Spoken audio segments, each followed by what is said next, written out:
माननीय मुख्यमंत्री जी ने अपने उद्बोधन में कहा कि हमारे प्रधानमंत्री जी ने राकेश सिंह जी भाई साहब नमस्कार। एक मंत्र दिया है आत्मनिर्भर भारत का। ये आत्मनिर्भर भारत का मंत्र नहीं,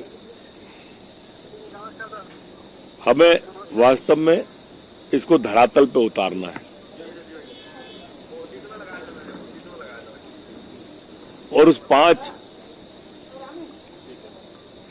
जो मंत्र है उसे के लिए 20 लाख करोड़ रुपया 5 चरणों में देने की घोषणा की है, जिसे जमीन पर उतारना है।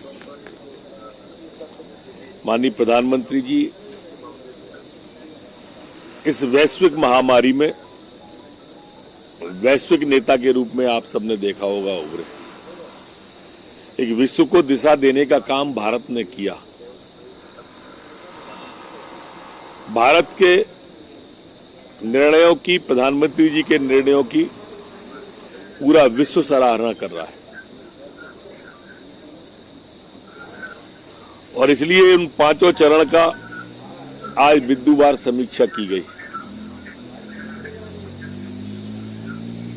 इसमें रोजगार, सूक्ष्म उद्योग, लघु उद्योग, कुटीर उद्योग, कृषि, गरीबी को दूर करने के लिए उपाय, स्वावलंबन बनाने के लिए उपाय।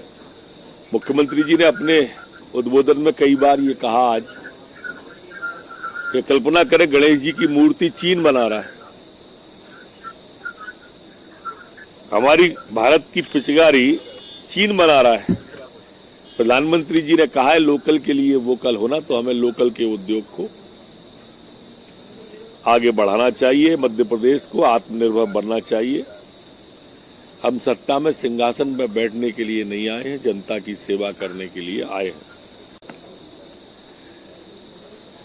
आपको जानकर प्रसन्नता होगी कि आज तय किया है कि कोई नहीं रहेगा बेरोजगार, सबको देंगे रोजगार। जो हमारे मजदूर भाई लौट के आए हैं अभी, प्रवासी मजदूर, इन प्रवासी मजदूरों के लिए मध्य प्रदेश की सरकार एक अभियान चलाएगी, कोई नहीं रहेगा बेरोजगार, सबको देंगे रोजगार। और इसके लिए 22 तारीख, आज शायद 19 तारीख हो गई ना, 20 है, 19 3 दिन बाद 22 मई को हमारे मुख्यमंत्री जी इस योजना का शुभारंभ भोपाल से करेंगे और सभी विधायक अपने अपने क्षेत्रों में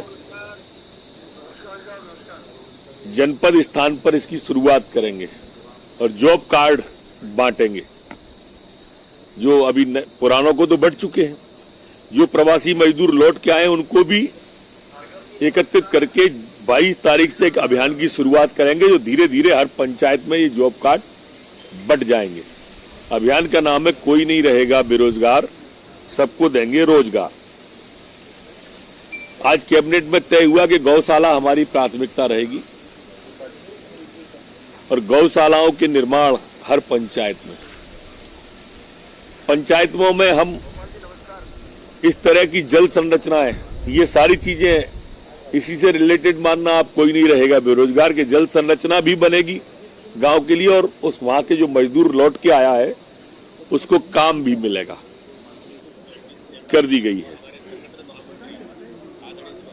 पिछले साल जून में सर्वाधिक लोग लगे थे, जो सर्वाधिक लगे थे वो 12 लाख हुए थे। इस साल हमारी उम्मीद है कि हम 32 लाख से ऊपर इस संख्या को 40 लाख तक ले जाएं, जिससे सब लोगों को काम मिल सके। आज कैबिनेट में भी जो पैकेज के विभाजन की बात की गई है, इसमें हमारे जो समूह शामिल हैं, समूहों को सभी को पैकेज शामिल किया गया है। मुद्रा शिशु वितरण में जो हमारे छोटे छोटे उद्योग हैं, उन उद्योगों को भी इस पैकेज में मध्य प्रदेश को बड़ी राशि मिलने वाली है और इन राशियों में आज मिल जाने से मैं समझता हूं कि इसे हमारा प्रेजेंटेशन जाने के बाद 5-7 दिन में मिल जाएगी। शहरी विक्रेताओं के लिए ये योजना प्रारंभ हुई है, जिसमें प्रत्येक शहरी विक्रेता को 10,000 रुपया प्रधानमंत्री जी ने जो दिया है उसमें सभी को मिलने वाले हैं। मध्य प्रदेश में 1,92,000 अभी तक शहरी विक्रेता चिन्हित हैं। हमारे प्रवासी मजदूर लौटने के बाद अगर ये संख्या बढ़ती है तो इस संख्या को और भी बढ़ाया जाएगा। एमएसएमई सेक्टर के लिए भी बहुत सारे राशि मध्य प्रदेश को दी गई है। पहले जैसे जो हमारी एमएसएमई की राशि थी, वो जो अति सूक्ष्म उद्योग होते थे उनको 5 लाख रखी थी, इसे बढ़ा के अब 25 लाख रुपया किया गया है। मध्य प्रदेश में 22 लाख के लगभग छोटे उद्योग हैं, एमएसएमई की श्रेणी में आते हैं। इन सब पैकेज के लिए केंद्र सरकार ने 3 लाख करोड़ रुपए का एक को रिटेलर पैकेज रखा गया है। ऐसी छोटी इकाइयां हैं जिन पर 25,000 रुपए तक का ऋण देने 25 करोड़ रुपए तक का ऋण देने का भी तय। जैसे मंदिरों की भूमि है बड़ी और वो तालाब बनाना चाहते हैं, तो मंदिर सरोवर के नाम से मजदूरी हम देंगे। जो मजदूर आए हैं मनरेगा के, वो खोदेंगे और उसके मंदिर पर एक सरोवर बन जाएगा जिसका नाम मंदिर सरोवर होगा। इसी तरह से मंदिर उद्यान बनाए जाएंगे। जो मंदिरों में बड़ी बड़ी जमीनें हैं ना, जैसे अपने बीनागंज में ही आपने देखा होगा 750 एकड़ जमीन कोई बताता है।